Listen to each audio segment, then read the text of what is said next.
ये सपोर्ट है, ये सपोर्ट इधर भी आ गया। यहाँ पे क्या होगा, थोड़ी बहुत बाइंग क्रिएट होनी चाहिए ताकि लोग यहाँ पे बाइंग करना शुरू करें और अपना स्टॉप लॉस नीचे लगाना शुरू करें। जब उनके स्टॉप लॉस अवेलेबल हो जाएँगे तब मार्केट में आएगा एक crash. Hello everyone, welcome back to another video. इस वीडियो में बात करेंगे निफ्टी और बैंक निफ्टी के बारे में। साथ ही साथ गाइस हम बात करने वाले हैं सेंसेक्स के बारे में। और गाइस इस पूरे वीक में और मंडे को यहाँ पे क्या हो सकता है मार्केट में, उसके बारे में हम यहाँ पे बात करेंगे। तो गाइस जैसे कि आपको पता है, जो हमने लास्ट वीडियो बताई थी उसमें मार्केट कहीं ना कहीं इस ट्रेंड लाइन के अंदर वापस आ गई थी। तो मैंने आपको बोला था कि ये एक तरीके का आपका फॉल्स ब्रेकआउट कंसिडर होगा और यहाँ से जो मार्केट है वो इस लो के पास जा सकती है। और अगर हम यहाँ से और डाउन साइड के टारगेट देखेंगे तो कहीं न कहीं बहुत नीचे के टारगेट बन के आ रहे हैं, क्योंकि गाइज़ अगर यहाँ पे मैं फिबोनाची लगाऊँगा इस वाले एरिया पे, तो आपको यहाँ पे देखने को मिलेगा कि मार्केट का जो 38% रिट्रेसमेंट लेवल है, वो कहीं न कहीं 24,170 है और मार्केट तब कहीं न कहीं चल रही थी 24,800 के आसपास।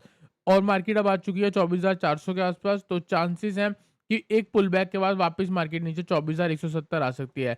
वीकेंड पे क्या न्यूज़ आई है, जीडीपी जो है वो हमारी 7.8% आई है, जो कि एस्टीमेट से भी ज़्यादा अच्छी आई है। तो इसका मतलब ये है, या तो मंडे को आपको गैप अप देखने को मिलने वाला है, एक चीज़। दूसरी चीज़ क्या है, अगर फ्लैट खुलती है तो ये हो सकता है कि इनिशियली मार्केट आपको ऊपर जाती हुई दिख जाए। और ये जो भी सिनेरियो है, ये क्या चीज़ कंसिडर करी जाएँगी, डाउन साइड में जो भी अप मूव होती है उसको हम गाइस बोलते हैं पुल बैक, ठीक है? और पुल बैक का मतलब होता है, जब पुल बैक एंड हो जाएगा तो क्या चीज़ होगी, या तो वो वहाँ से बियरिश सेंटीमेंट फिर से कंटिन्यू होगा, या तो ये पुल बैक है वो और ऊपर थोड़ा बहुत एक्सटेंड हो सकता है। तो अभी हमारा क्या व्यू है, अगर मार्केट में पुल बैक आ रहा है तो वो कहाँ तक आ सकता है, उसको प्लान करना है, और वो कहाँ पे एंड हो सकता है ताकि हम वहाँ से फिर से शॉर्ट की पोजीशन बना पाएँ। ठीक है, पहले इस चीज़ को छोड़ो, अभी हम डाउन साइड के टारगेट के बारे में बात करते हैं। लास्ट वीडियो जो आज से 5 दिन पहले आई थी, उसमें मैंने आपको बोला था ये वाला डाउनसाइड टारगेट होगा ऑलमोस्ट आपका 24,300 का एक, तो उसके आसपास मार्केट पहुंच चुकी है। इसके नीचे अगर मार्केट निकलती है तो आपका नेक्स्ट टारगेट 24,170 हो सकता है, जो कि फिबोनाची का लेवल है। इस लेवल के बाद मार्केट में बहुत अच्छी खासी स्पेस है, सीधा टारगेट आपका 24,000 का, उसके बाद नेक्स्ट टारगेट आपका 23,700 का। ठीक है, तो 23,700 और 23,240 मार्केट में आ सकती है। क्योंकि गाइस पता है क्या है, जो डेली टाइम फ्रेम पे सिनेरियो बन रहा है ना, ये टाइम फ्रेम हमने इंट्राडे के टाइम फ्रेम पे देखा हुआ है, 5 मिनट के टाइम फ्रेम पे, 1 आवर के टाइम फ्रेम पे। तो उसमें मोस्टली ये होता है, जैसे मैंने आपको, अगर आप मेरी फिबोनाची वाली स्ट्रेटजी जानते हो, उसमें आपको क्या बता रखा था, 23% रिट्रेसमेंट लेवल से निकल के वापस अगर जाता है तो 0.1 0.125 से अगर रिवर्स होता है तो फिर हमारा टारगेट 38%, 50% और 61% बनता है। तो यहाँ से जो व्यू है वो काफ़ी ज़्यादा बियरिश है। कोई भी अप मूव आती है उसमें आपको सेल करके चलना होगा। ठीक है गाइस, तो यहाँ पे ये बड़ा व्यू हो गया। बात करते हैं छोटे व्यू के बारे में। अब देखो गाइस, अगर मार्केट में न्यूज़ आ गई है, न्यूज़ की वजह से मार्केट ऊपर जा रही है, तो वो सिर्फ और सिर्फ एक सेलिंग अपॉर्चुनिटी है। तो पहला जो रेसिस्टेंस है वो है कहीं ना कहीं आपका 24,550, यहाँ पे आप देख सकते हो। इसकी अगर ऊपर निकल जाती है तो आप बाइंग प्लान कर सकते हो। मैक्सिमम टारगेट 24,700, और वो अपने आप में सेकंड रेसिस्टेंस है। R2 में यहाँ पे लिख रहा हूँ, यहाँ पे मैं R1 लिख रहा हूँ। तो इसका मतलब क्या है, जो पहली सेल ट्रेड होगी वो आप 24,550 के आसपास बनाने वाले हो। अगर 24,550 ब्रेक हो जाता है तो नेक्स्ट जो सेलिंग ट्रेड होगा वो आप 24,700 के आसपास बनाने वाले हो। ठीक है, और अगर 24,550 ब्रेक हो रहा होगा तो आप एक छोटा सा स्कैल्प छोटी क्वांटिटी में ट्राई करोगे फॉर द टारगेट ऑफ 24,700। अब क्या करना है, जब भी आप बाय कर रहे हो तो आपकी क्वांटिटी क्या होनी चाहिए, कम, और जब भी आप सेल कर रहे हो आपकी क्वांटिटी क्या होनी चाहिए, ज़्यादा। अगर आपने ये कॉम्बो लगा लिया और मार्केट डाउन साइड में होती है, मैं पक्का कहता हूँ आने वाले 2-3 हफ्तों में आप 2-3 हफ्तों का जो भी आपका पीएनएल होगा वो प्रॉफिटेबल ज़रूर होने वाला है। ठीक है? तो यहाँ पे क्या सीन है, मार्केट अगर एक पुल बैक, जैसे आप देख सकते हो, डाउन ट्रेंड, करेक्शन, फिर डाउन ट्रेंड, फिर करेक्शन, फिर डाउन ट्रेंड, फिर करेक्शन, फिर इम्पल्स मूव है, फिर एक करेक्शन है, फिर इम्पल्स मूव है। तो इसकी एक करेक्शन हो जाए या फिर एक इस बड़ी की करेक्शन हो जाए और उसके बाद मार्केट नीचे आ जाए। तो ये कुछ सिनेरियो बन सकता है। तो जो भी रेजिस्टेंस है वहाँ से आप शॉर्ट करो, क्योंकि डाउन ट्रेंड में जो होती है मार्केट, वो हर रेजिस्टेंस से ही गिरनी स्टार्ट कर देती है। मेजर पुल बैक हमको यहाँ पे नहीं देखने को मिलता, और आप देख सकते हो मार्केट में वीकनेस कितनी ज़्यादा है। तो ऑलरेडी मार्केट 24,430 चल रही है। अब अगर मार्केट फ्लैट खुल जाती है तो आपको क्या करना है, 30 मिनट का थोड़ा बहुत वेट कर सकते हो। उसके बाद अगर किसी ऊपर से मार्केट रेजिस्टेंस लेके सेल कर रही होगी तब हम वहाँ से शॉर्ट कर देंगे, वरना ये डे लो टूटता है 24,400 का तो भी हम शॉर्ट करके चल सकते हैं for the target of 24,337 and 24,300। 24,300 के नीचे ना सीधी स्पेस 24,170 की है। तो अगर बाय चांस आप यहाँ तक होल्ड कर लो ना, तो थोड़ा कोशिश करना और होल्ड करना, क्योंकि एक बहुत पैनिक क्रिएट हो सकता है और सीधा 24,170 मार्केट जा सकती है।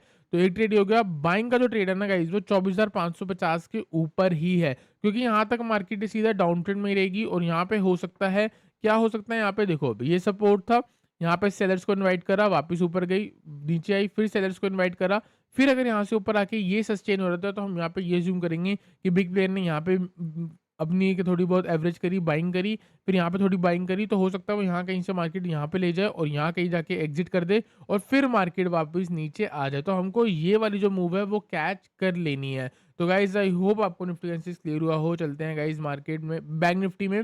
डेली टाइम फ्रेम पे देखोगे गाइज, डेली टाइम फ्रेम पे अगर आप बैंक निफ्टी देखोगे तो वो बहुत एक अच्छे लेवल पे चल रहा है।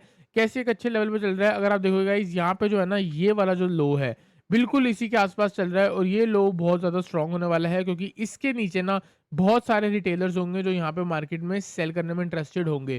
ठीक है, लेवल क्या है 43,480। ठीक है, उसके बाद नीचे देखोगे तो 52,600 का आपका एक 50% रिट्रेसमेंट लेवल है। बैंक निफ्टी 50,000 का इंडेक्स है, तो ये भी हो सकता है 1% नीचे जाए और उसी दिन में 1% वापस ऊपर आ जाए। क्यों? क्योंकि यहाँ पे बहुत सारे सेलर्स होंगे जो सेल करने में इंटरेस्टेड होंगे और सिमिलरली बिग प्लेयर इस साइड पे आके कहीं ना कहीं बाइंग पोजीशन बना सकता है। दूसरी चीज 38% रिट्रेसमेंट लेवल पे आया है, अगर यहाँ से पुल बैक देखने को मिल रहा है तो वो लास्ट रेसिस्टेंस तक जा सकता है। लास्ट रेसिस्टेंस क्या है? जो प्रीवियसली सपोर्ट बन रहे थे वो अगर रेसिस्टेंस बनेगी तो कहीं ना कहीं 55,000 तक का टारगेट यहाँ से रिवर्सल में बन सकता है। तो उसको प्लान कैसे करना है उसके बारे में बात करते हैं। सेम जैसे निफ्टी है वैसे आपकी बैंक निफ्टी रहेगी। ठीक है, कैसे रहेगी? आप लास्ट रेजिस्टेंस देख लो।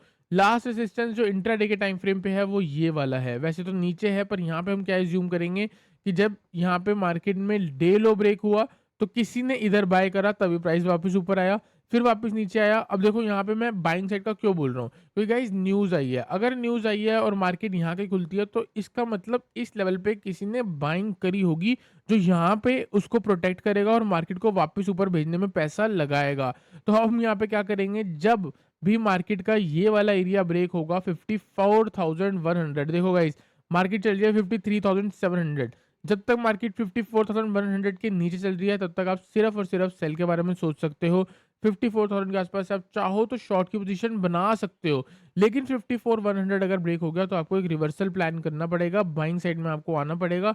टारगेट होगा आपका 54,300 and next target will be 54,500। तो ये जो ट्रेड है आपके लिए एक परफेक्ट ट्रेड रहेगा बाइंग साइड का। Consider buy above 54,100 for the target of 54,300 and 54,500। इसके अलावा जो भी ट्रेड्स हैं वो आपको टेलीग्राम चैनल पे मिल जाएंगे। ठीक है, तो गाइस अब बात करते हैं अपनी सेंसेक्स के बारे में। सेंसेक्स में भी गाइस सेम है, जैसे निफ्टी का चार्ट था वैसे सेंसेक्स का चार्ट है। तो यहाँ पे अगर आप देखोगे तो ये अपना 23% रिट्रेसमेंट लेवल ब्रेक कर चुका है, ऑलमोस्ट उसी लो पे आ चुका है, लेकिन निफ्टी अभी तक इस लो पे नहीं आई है। तो जब भी ये लो, अब देखो यहाँ पे क्या है, ये सपोर्ट है, ये सपोर्ट इधर भी आ गया।